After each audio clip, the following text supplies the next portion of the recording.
ಇದೀಗ ಸರ್ಕಾರದಿಂದ ಜಾತಿ ಗಣತಿಯನ್ನು ನಡೆಸಲಾಗ್ತಾ ಇದ್ದು ಜಾತಿ ಸಮೀಕ್ಷೆ ನಡೀತಾ ಇರುವಂತಹ ಸಂದರ್ಭದಲ್ಲಿ ಸಮೀಕ್ಷೆ ಮಾಡೋದಕ್ಕೆ ಅಂದ್ರೆ ಉತ್ತರವನ್ನ ಕೊಡೋದಕ್ಕೆ ಸಮೀಕ್ಷೆಯ ಸಂದರ್ಭದಲ್ಲಿ ನಿರಾಕರಿಸಿದ್ದಾರೆ ಸಾರ್ವಜನಿಕ. ಒಬ್ಬ ಸಮೀಕ್ಷೆಯನ್ನ ನಿರಾಕರಿಸಿ ಲೆಟರ್ ಅನ್ನ ಕೂಡ ವ್ಯಕ್ತಿ ಬರೆದು ಕೊಟ್ಟಿದ್ದಾರೆ. ಸಾರ್ವಜನಿಕ ವ್ಯಕ್ತಿ ಕೊಟ್ಟಂತಹ ಕಾರಣಗಳನ್ನ ಕೇಳಿದ್ರೆ ನೀವು ಆಶ್ಚರ್ಯ ಪಡ್ತೀರಾ. ಇಲ್ಲಿ ಎಲ್ಲಿ ನಡೆದಿದೆ ಅಂತ ನೋಡೋದಾದ್ರೆ ಕೊಪ್ಪಳದ ವಾರ್ಡ್ ನಂಬರ್ 28ರ ನಿವಾಸಿ ರಾಮಣ್ಣ ಈ ಒಂದು ಜಾತಿ ಜನಗಣತಿಯನ್ನ ವಿರೋಧ ವ್ಯಕ್ತಪಡಿಸಿ ಪತ್ರ ಬರೆದಿದ್ದಾರೆ. ಸಮೀಕ್ಷೆಯಲ್ಲಿ ನಾನು ಯಾಕೆ ಮಾಹಿತಿ ಕೊಡಬೇಕು ಅಂತಾನು ಗರಂ ಆಗಿದ್ದಾರೆ. 8 ಪ್ರಮುಖ ಅಂಶಗಳ ಬಗ್ಗೆ ಲೆಟರ್ ಬರೆದು ಕೊಟ್ಟಿದ್ದಾರೆ ರಾಮಣ್ಣ ಅವರು. ಮನೆಯಲ್ಲಿ ಎಷ್ಟು ಕೊಠಡಿಗಳಿವೆ ಅಂತ ಕೇಳ್ತಾರೆ. ಸಮೀಕ್ಷೆಯಲ್ಲಿ ಮನೆಯಲ್ಲಿ ವಿಧವೆಯರಿದಾರಾ ಅಂತ ಪ್ರಶ್ನೆ ಕೇಳ್ತಾರೆ.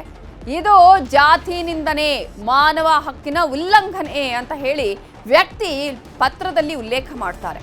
ಜೊತೆಗೆ 59 ಹಾಗೆಯೇ 60ನೇ ಪ್ರಶ್ನೆ ಇದೆಯಲ್ಲ, ಇದು ಮಾನವ ಹಕ್ಕುಗಳ ಉಲ್ಲಂಘನೆ ಆಗುತ್ತಂತೆ. ಈ ಎಲ್ಲಾ ಪ್ರಶ್ನೆಗಳು ನನಗೆ ನೋವಾಗಿದೆ ಅಂತ ಹೇಳಿ ಕೊಪ್ಪಳ ವ್ಯಕ್ತಿ ಆ ಕಾರಣಕ್ಕಾಗಿಯೇ ನಾನು ಸಮೀಕ್ಷೆಯನ್ನ ನಿರಾಕರಿಸಿದ್ದೀನಿ ಅಂತ ಹೇಳಿದ್ದಾರೆ ರಾಮಣ್ಣ ಮಂಗಳೂರ ಅಂತ ಇವರ ಹೆಸರು.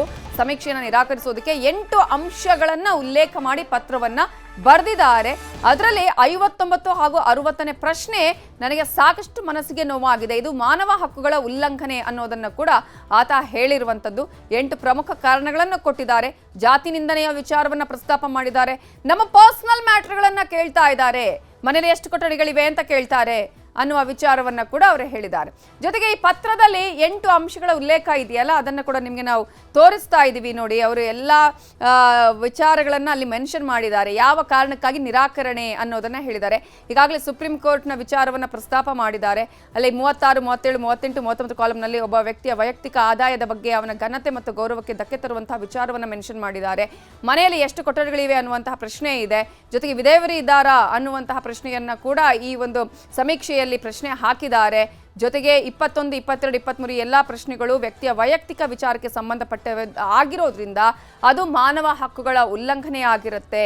ಇನ್ನು 51ನೇ ಪ್ರಶ್ನೆ ಕೂಡ ವೈಯಕ್ತಿಕ ವಿಚಾರವನ್ನ ಅಲ್ಲಿ ಉಲ್ಲೇಖ ಮಾಡಿದ್ದಾರೆ. 59ನೇ ಪ್ರಶ್ನೆ ವೈಯಕ್ತಿಕ ವಿಚಾರ.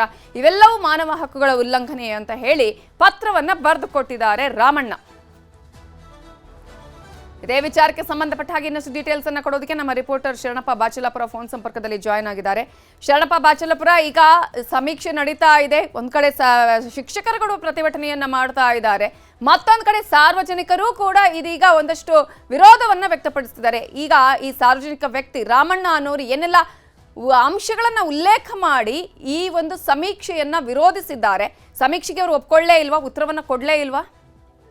ಇಲ್ಲ ನೈತ ಇವತ್ತೇನು ಸಮೀಕ್ಷೆಗೇನು ಹೋಗಿದ್ರು, ಇದು ಕೊಪ್ಪಳದ 28ನೇ ವಾರ್ಡ್ ಇಲ್ಲಿ ಇರುವಂತ ರಾಮಣ್ಣ ಮಂಗಳೂರು. ಇವರಿಗೆ ಇವತ್ತು ಸಮೀಕ್ಷೆಗೆ ಹೋದಂತ ಸಮೀಕ್ಷೆಗಾರರಿಗೆ ಅವ್ರು ಹೇಳಿದ್ದು, ಇದು ಸ್ಪಷ್ಟವಾಗಿ ನಾನು ಸಮೀಕ್ಷೆಯಿಂದ ದೂರ ಉಳಿತೀನಿ ಎಂದು. ಮತ್ತು ಆ ಸಮೀಕ್ಷೆಗಾರರು ಕೇಳಿದಾರೆ ಅಂತ ಹೇಳಿದ್ರೆ, ಹಾಗಾದ್ರೆ ನಮ್ಗೆ ಅವ್ರು ಒಂದು ಏನು ಆ್ಯಪ್ನಲ್ಲಿ ಅವರ ಹೆಸರನ್ನ ಮತ್ತು ನೋಂದಾಯಿಸಿದ್ರಿಂದ ಅವರಿಂದ ಒಂದು ಲೆಟರ್ ಬೇಕಾಗಿತ್ತು. ಆ ಕಾರಣಕ್ಕಾಗಿ ಅವ್ರ ಲೆಟರ್ ಅನ್ನ ಬರ್ಕೊಟ್ಟು ನಾವು ಸಮೀಕ್ಷೆಯಿಂದ ದೂರ ಉಳಿತೀನಿ, ಅಂದ್ರೆ ನಾನು ಸಮೀಕ್ಷೆಗೆ ಯಾವುದೇ ಪ್ರಶ್ನೆಗೆ ಉತ್ತರಿಸುವುದಿಲ್ಲ ಅಂತ ಒಂದು ಲಿಖಿತ ಹೇಳಿಕೆಯನ್ನು ಕೊಟ್ಟಿದ್ದು ಒಂದ್ ಕಡೆ ಇದೆ.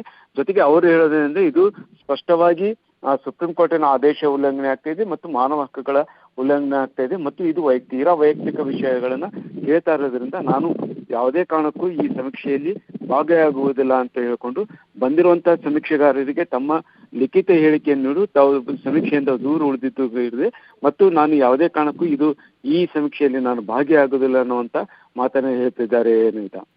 Okay, thank you Sharanappa Bachalapura ಡೀಟೇಲ್ಸ್ಗೆ.